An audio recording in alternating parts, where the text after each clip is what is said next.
behind the scenes. Emergency eggs are really important. Between sightseeing, get hungry. It's all about the emergency egg and eating behind the cab.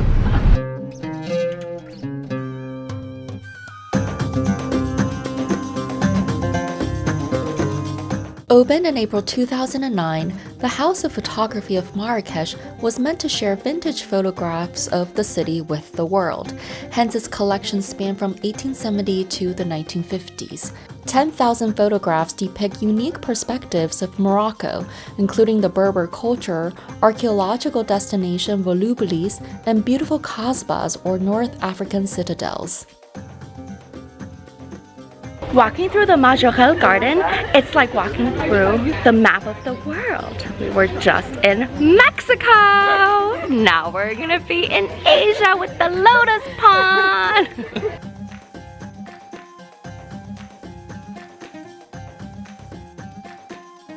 One of the most photographed places in Marrakech is the stunning Jardin Majorelle. Gifted to the city by the French fashion designer Yves Saint Laurent, the piercing blue Art Deco building contrasts against the green cactus garden, which has been cultivated since 1924. The botanical garden was originally created by French artist Jamaa el Majorelle and features plants and flowers from different countries around the world.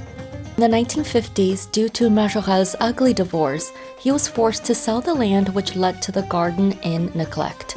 Until the 1980s, when Yves Saint Laurent and his partner, Pierre Berger, rediscovered the estate and decided to renovate and save it.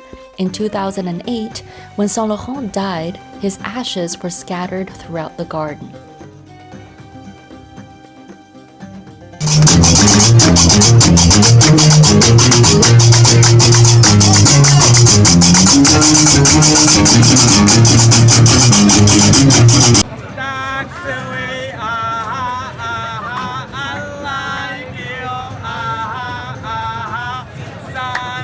Popular among tourists and locals, the Jamaa el Fna market in the Medina quarter is a shopper's paradise.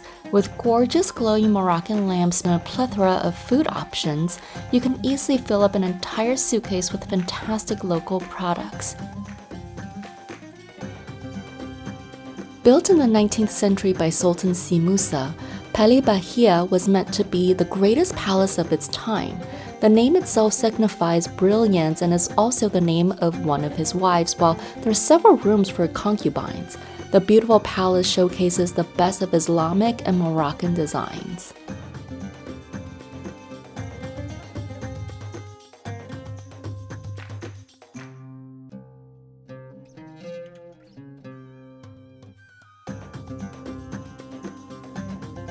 The Badi Palace was funded by a ransom paid by the Portuguese after the Battle of the Three Kings. Today, this is home to many festivals. Travelers can also visit a museum as well as various exhibitions. Every time I come to Morocco, I have to get henna.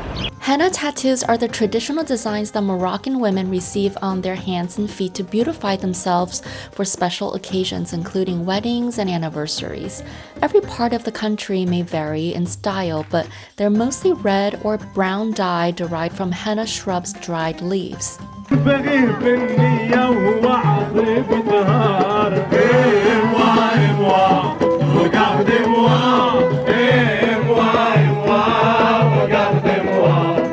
If you're lucky enough to catch a cabaret theatrical performance by Kabareh Cheikhats, then you're in for a treat. The troupe based in Casablanca is a group of male actors playing the roles of women to folk music as a tribute to popular female entertainers. It started out as a small workshop in Casablanca. Now the performance has garnered international attention in France, Belgium, and the UK. It makes for such a fun night in Marrakech, unlike any other.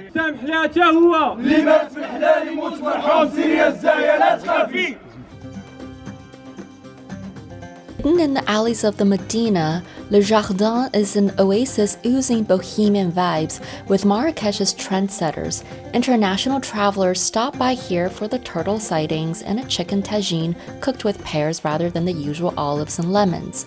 Don't miss the pigeon pastilla. It might sound bizarre for the under-adventurous folks, but it's as delectable as a sweet and savory chicken pie. If you like Le Jardin, make sure to also make a reservation at Nomad and Café des Épices.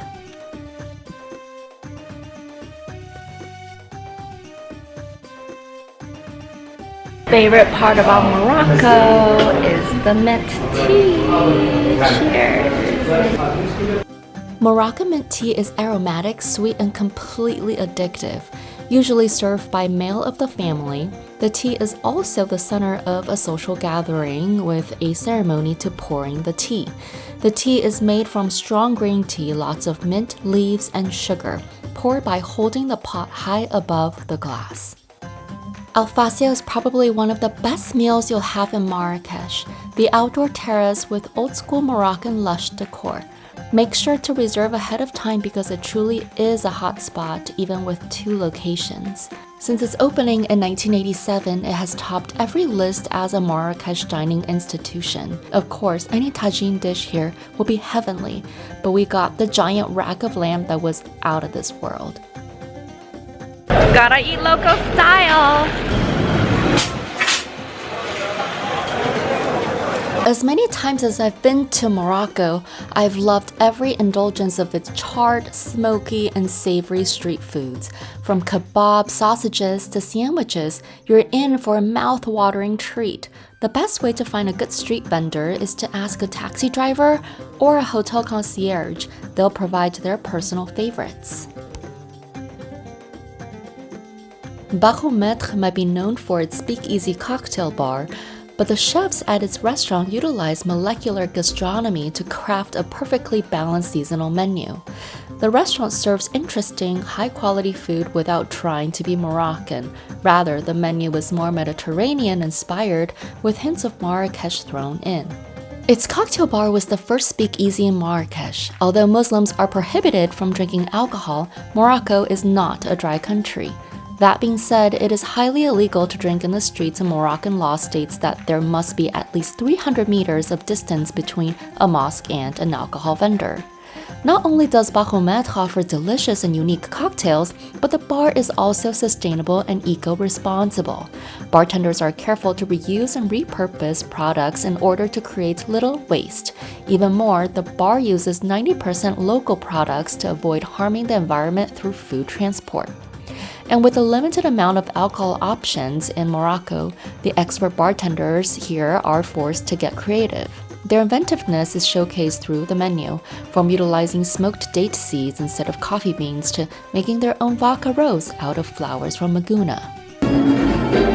For the utmost glamorous going-out experience in Marrakech, you've gotta hit up Comptoir d'Henna.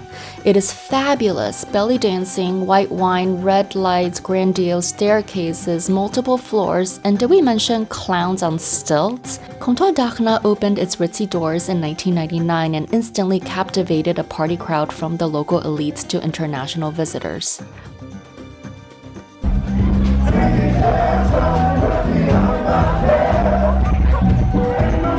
After Comptoir d'Henna, and you'd still like the soiree vibe to continue, head to the casino in Marrakech. Zigzagged by slot machines, you'll arrive at Theatre, where music pumps and tequila shots flow as fast as the live band's bass busting through loudspeakers. First opened almost 20 years ago, Riad Fernacci was one of the first luxury riads in Marrakech. While most riads have transformed into hotels, Riad Fernacci has remained an intimate 10-room house in order to maintain supremely personal service. Its massive, gorgeous suite surrounded by an incredibly tranquil courtyard, complete with a stunning green tile pool and lounge area, makes for the perfect romantic getaway.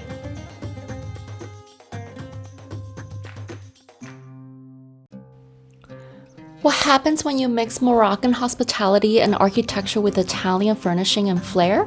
Located in the heart of the Medina, 72 Riad Living Hotel is a unique, tranquil boutique hotel that allows travelers to step outside into the exciting and traditional old town, but experience total rest and relaxation in an elegant oasis. 72 Riad differentiates itself from other riads in Marrakech in its style and attention to detail. The minimalist decor, luscious tiles, and sophisticated furnishings take this riad to the next level. Impressively, the minimalism does not feel cold. In fact, 72 Riyadh is incredibly warm and welcoming.